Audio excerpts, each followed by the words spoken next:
এদেশে আল্লাহু আকবরের সুরে সূর্য ওঠে, এদেশে আল্লাহু আকবরের সুরে সূর্য ডোবে, এদেশে আল্লাহু আকবরের সুরে সূর্য ওঠে, এদেশে আল্লাহু আকবরের সুরে সূর্য ডোবে। এদেশের মাল্লা মাঝি কিষান মজুর সবার ঠোঁটে শোনো রে লা ইলাহা ইল্লাল্লাহর জিকির ওঠে। এদেশের মাল্লা মাঝি কিষান মজুর সবার ঠোঁটে শোনো রে লা ইলাহা ইল্লাল্লাহর জিকির ওঠে।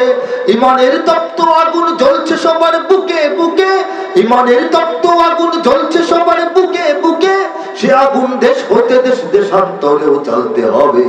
এদেশে আল্লাহু আকবরের সুরে সূর্য ওঠে, এদেশে আল্লাহু আকবরের সুরে সূর্য ডোবে। ঠিক না বলেন? এদেশের পথে ঘাটে, এদেশের বাজার হাটে, এদেশের এদেশের এদেশের এদেশের এদেশের গঞ্জে গ্রামে খোদার নামের তাসবিহাতে কত পীর আউলিয়াদের অশ্রু ঝরে গভীর রাতে। যে দেশের সন্তানেরা মক্তবে যায় কোরআন বুকে, যে দেশের সন্তানেরা মক্তবে যায় কোরআন বুকে, সে দেশে আল কোরআনের শাসন কায়েম করতে হবে। এদেশে আল্লাহু আকবরের সুরে সূর্য ওঠে, এদেশে আল্লাহু আকবরের সুরে সূর্য ডোবে। এদেশে আল্লাহু আকবরের সুরে সূর্য ওঠে, ঠিক কিনা বলেন? এদেশে প্রতিদিন সূর্য অস্তমিত হয় মাগরিবের আযানের ধ্বনিতে, ঠিক কিনা বলেন? ইমানের তপ্ত আগুন জ্বলছে সবার বুকে বুকে, ঠিক কিনা বলেন? কার কার বুকে সে আগুন আছে একটু দাঁড়িয়ে তাকবীর দিয়ে গোটা দুনিয়াকে আমরা দেখিয়ে দেব, প্রমাণ করে দেব ইনশাআল্লাহ।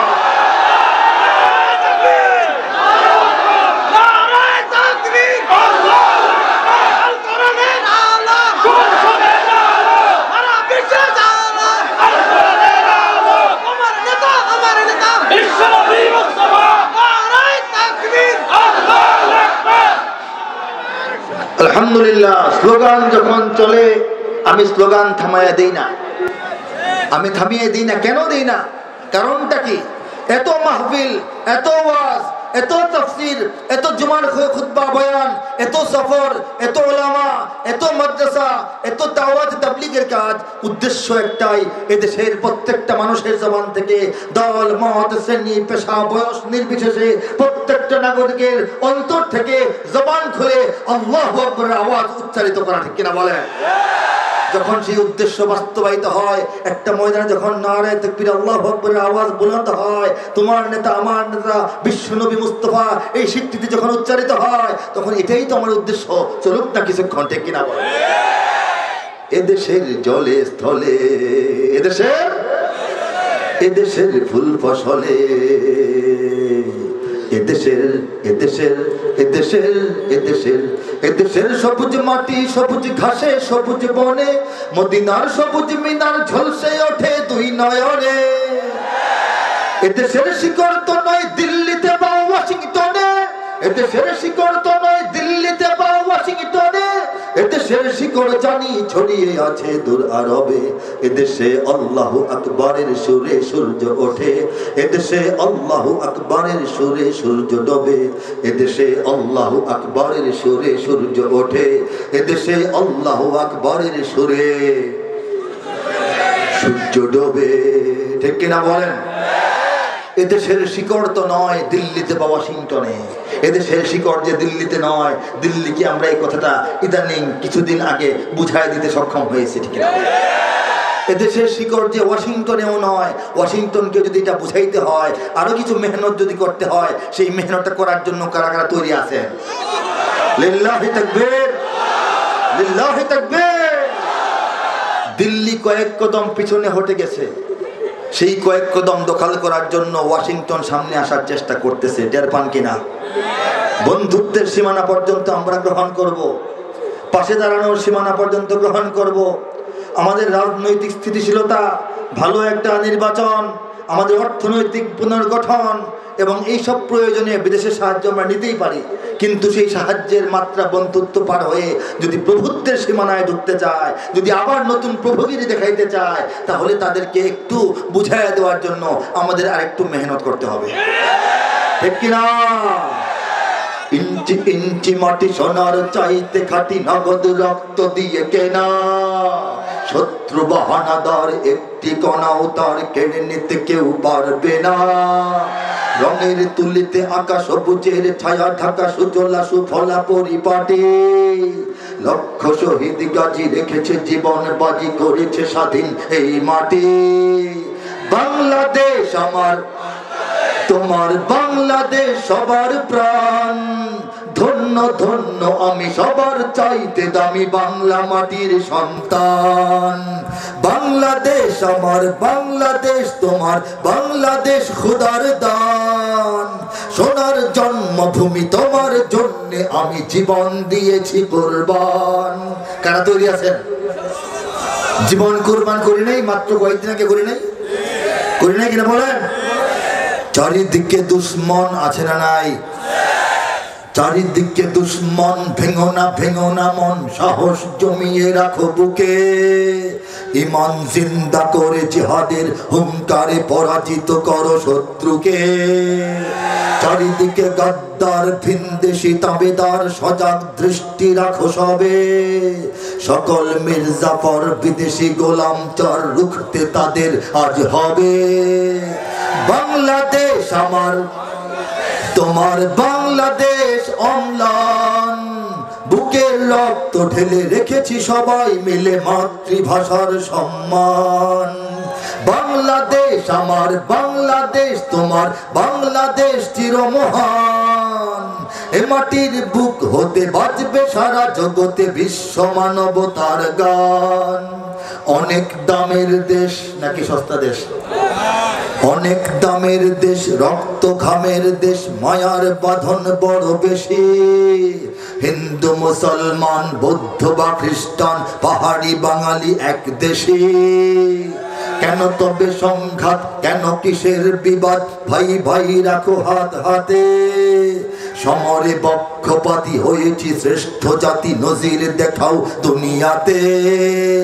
বাংলাদেশ আমার, তোমার বাংলাদেশ সবার প্রাণ। ধন্য ধন্য আমি সবার চাইতে দামি বাংলা মাটির সন্তান। বাংলাদেশ আমার, বাংলাদেশ তোমার, বাংলাদেশ খোদার দান। সোনার জন্মভূমি তোমার জন্যে আমি জীবন দিয়েছি কুরবান। তৈরি আছি না ইনশাআল্লাহ? আছি না নাই বলেন? বাংলাদেশটার বৈশিষ্ট্য আলাদা, আমি বোঝাই। দেখেন গোটা দুনিয়ার মুসলমানরা কিন্তু আল্লাহর উদ্দেশ্যে ইবাদত করে, করে না? কম করে বেশি করে, কম বেশি করে কিনা বলেন?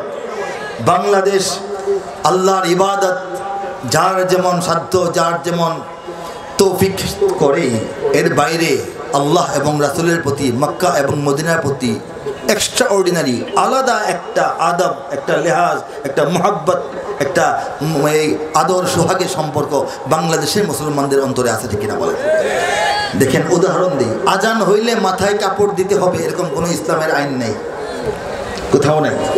কিন্তু বাংলাদেশের নারীরা আজান হইলে মাথায় কাপড় দেন, বলেন সুবহানাল্লাহ। আল্লাহ কি এতে বেজান না খুশি? এরকম কাবা ঘরের দিকে পা দিয়ে বসা ইসলামে কোনো নিষিদ্ধ নাই। কাবা ঘরের দিকে বাথরুম দেওয়া যায় না, টয়লেট কাবা ঘরের দিকে দেওয়া যাবে না, ওদিকে ফিরেও দেওয়া যাবে না, ওদিকে পিছন করেও দেওয়া যাবে না। স্ট্যান্ডে বসার সময় সাবধান, উত্তর দক্ষিণ বসতে হবে। কিন্তু কাবা ঘরের দিকে পা গেলে গুনাহ হয় এরকম আসলে বিধান নাই, এটা জানাই গেলাম।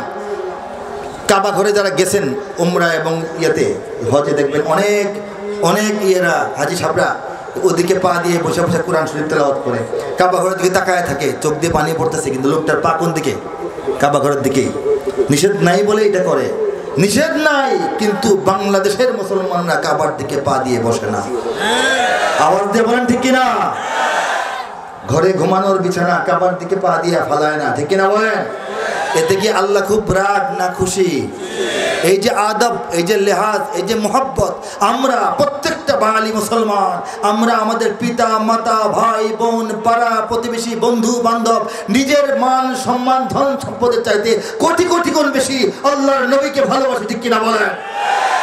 আমরা তো সেই মুসলমান, আল্লাহর রাসূলের শানে আঘাত লাগার পর নাস্তিক্যবাদের বিরুদ্ধে যখন আহ্বান আসলো, বিগত স্বৈরাচার এবং অত্যাচারীরা যখন সব ধরনের যোগাযোগ ব্যবস্থা বন্ধ করে দিল, ট্রাক বন্ধ, বাস বন্ধ, ট্রেন বন্ধ, নৌকা বন্ধ, সব বন্ধ, এরপরেও রাতের অন্ধকার ভেদ করে বাংলাদেশের অজপাড়াগা থেকে 10, 20, 30 লক্ষ মুসলমান ঢাকা শহরে, রাজধানী ঢাকার শাপলা চত্বরে গিয়ে আমরা হাজির হয়েছিলাম। আমরা তো সেই সব মুসলমান, ঠিক কিনা বল? এটা এই দেশ, সেই জমিন, যেই জমিনে মানুষের হৃদয়ে গলে যায় কোরআনের তেলাওয়াত শুনে, মানুষের হৃদয় গলে যায় নাতে রাসূল শুনে, ঠিক কিনা বলেন? নবী মোর পরশমণি, নবী মোর সোনার খনি, নবী নাম জপে যে জন সেই তো দোজাহানের ধনী। এই সুর আপনি কোথায় পাবেন? পৃথিবীতে খুঁজে দেখেন রাসূলের শানে একদম সুস্পষ্ট দরুদ শরীফগুলি, দরুদ শরীফের বাইরে নাতে রাসূল এত বেশি বাংলাদেশের মতো কোথাও রচিত হয় নাই, ঠিক কিনা বলেন? দরুদগুলি তো সবাই জানে, কিন্তু নবীকে নিবেদিত রাসূলের প্রতি মহব্বত প্রকাশ করে যে এত কথামালা, এত সুর পৃথিবীর অন্য কোনো দেশে নাই। থাকলে আমাকে জানাবেন, আমি জানি নাই। মুহাম্মাদের নাম জপেছিলি বুলবুলি তুই আগে, এই সুর কোথায় পাবেন বলেন? কোথাও পাবেন না। বক্ষে আমার কাবার ছবি, চোখে মুহাম্মদ রাসূল, বক্ষে আমার কাবার ছবি, এই সুর আপনি পৃথিবীর কোথাও পাবেন না, ঠিক কিনা? মনে বড় আশা ছিল যাব মদিনায়, এই ধরনের কথা আপনি পৃথিবীতে কম কবিদেরকে পাবেন, বাংলাদেশের কবিরা লিখেছেন, ঠিক কিনা বলেন? এই যে বাংলাদেশের রাসূলের সাথে আল্লাহ এবং আল্লাহ রাসূলের জমিনের সাথে এই যে বাংলাদেশের মানুষের অন্তরের মহব্বত, এই মহব্বতের কারণে আল্লাহ রাব্বুল আলামিনেরও আমাদের প্রতি এত মহব্বত, ঠিক কিনা? প্রমাণ কি? আমি তেলাওয়াত করেছিলাম, ওয়ামাকারু ওয়ামাকারাল্লাহ। আল্লাহ বলেন আমার দুশমনরা, আমার নবীর দুশমনরা, আমার দ্বীনের দুশমনরা, আমার কোরআনের দুশমনরা, আমার খাঁটি নেক বান্দাদের দুশমনরা, তারা সব সময় ষড়যন্ত্র চক্রান্ত করতেই থাকে। এটা হলো ওয়ামাকারু। ওয়ামাকারাল্লাহ কি? আল্লাহ বলেন আর তোমাদের আল্লাহ তার কৌশল এবং পরিকল্পনা ঠিক করে রাখেন, বলেন সুবহানাল্লাহ।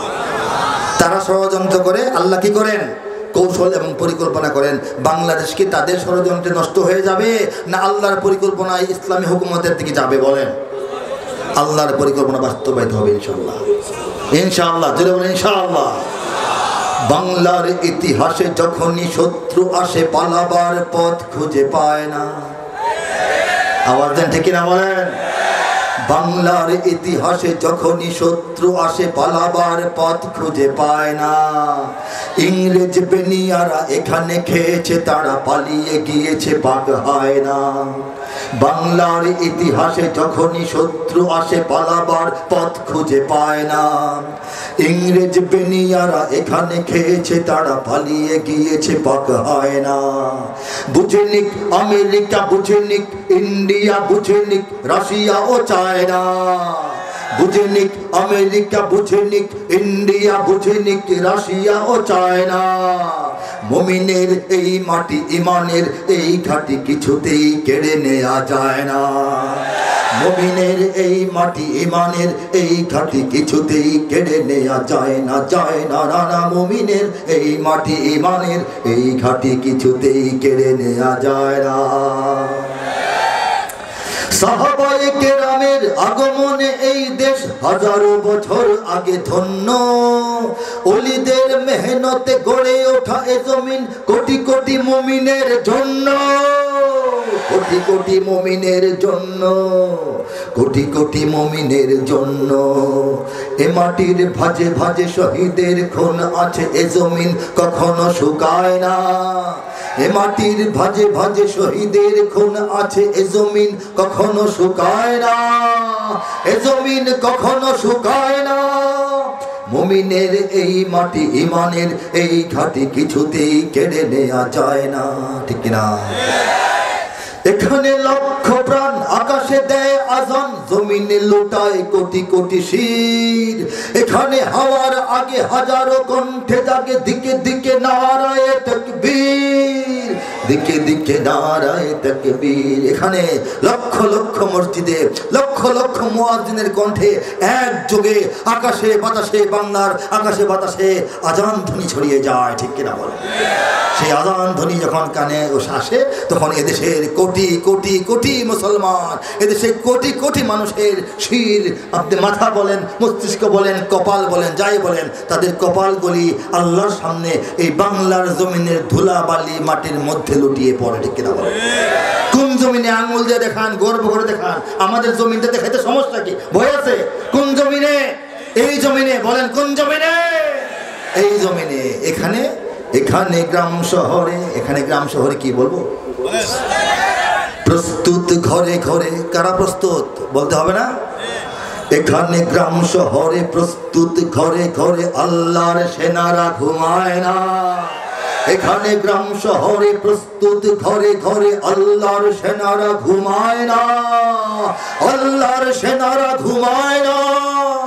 মুমিনের এই মাটি, ইমানের এই ঘাটি কিছুতেই কেড়ে নেওয়া যায় না, যায় না, না না। মুমিনের এই মাটি, ইমানের এই ঘাটি কিছুতেই কেড়ে নেওয়া যায় না, ঠিক না? এই যে মুমিনের এই মাটি, ইমানের এই ঘাটি কিছুতেই কেড়ে নেওয়া যাবে না, এই কথাটা যখন আমরা বড় বড় পৃথিবীর আধিপত্যবাদী শক্তিগুলোকে, সাম্রাজ্যবাদী শক্তিগুলোকে, ইসলাম বিরোধী শক্তিগুলোকে যখন এই কথাটা বোঝায় দিতে পারবো, কমপ্লিটলি বোঝাতে পারবো যে এখানে আশা করে লাভ নাই, এখানে আশা লাভ নাই, এটা আল্লাহর নজরদারিতে আছে, এটা মুমিনের জমিন, এই কথাটা যেদিন বোঝাতে পারবো তখন সেদিন নতুন একটা পতাকা আমরা উড়াতে পারবো ইনশাআল্লাহ। সেই পতাকায় লেখা থাকবে কালিমাতুত তাইয়্যিবা, লা ইলাহা ইল্লাল্লাহু মুহাম্মাদুর রাসূলুল্লাহ। পৃথিবীর কোনো কোনো এলাকায় আছে, একদম যে নাই তা কিন্তু নয়। অনেক এলাকায় সাদা কাপড়ের উপর কালো দিয়ে লেখা আছে, অনেক এলাকায় কালো কাপড়ের উপর সাদা দিয়ে লেখা আছে, মধ্যপ্রাচ্যে সবুজ কাপড়ের উপর সাদা দিয়ে লেখা আছে। বাংলাদেশে না হয় আমাদের যুবকেরা সবুজ কাপড়ের উপর লাল দিয়া লিখে দিবে, ঠিক না? কারণ বাংলাদেশের চূড়ান্ত ঠিকানা, সর্বোত্তম আশ্রয় হচ্ছে ইসলাম, এর কোনো বিকল্প নাই। একটা মাছ যেমন পানির মধ্যে সুন্দর থাকে, ভালো থাকে, খুশি থাকে, স্বাচ্ছন্দ্যে থাকে, হায়াত লাভ করে, সুস্থ থাকে, ইসলামের গভীরে বাংলাদেশে সুন্দর থাকবে, স্বচ্ছ থাকবে, উচ্ছল থাকবে এবং ওইটা উৎকর্ষ সাধন করবে এবং হায়াত লাভ করবে। একটা মাছকে পানি থেকে বের করে ডাঙায় ছেড়ে দিলে যেমন ছটফট করতে করতে মরে যায়, তারপর শুকিয়ে যায়, তারপর চিলকাউয়া খাইয়া ফেলে, বাংলাদেশকে যদি ইসলাম থেকে বের করে আলাদা করেন, ইসলাম আর বাংলাদেশকে যদি পৃথক করে ফেলেন, তাহলে বাংলাদেশ ছটফট করতে করতে মরে যাবে, তারপর শুকিয়ে যাবে, তারপর এটা শুটকি হয়ে যাবে। তখন চিল শকুন কাক এটাকে ভাগ ভাগ করে খেয়ে ফেলবে। এক টুকরা নেওয়া যাবে দিল্লি, এক টুকরা নেওয়া যাবে বেইজিং, এক টুকরা নেওয়া যাবে তেল আবিব, এক টুকরা নেওয়া যাবে ওয়াশিংটন। এটা আমরা হতে দিতে পারি? হতে দেব না ইনশাআল্লাহুল আজিজ, ঠিক কিনা? সবাই রাজি আছেন ইনশাআল্লাহ?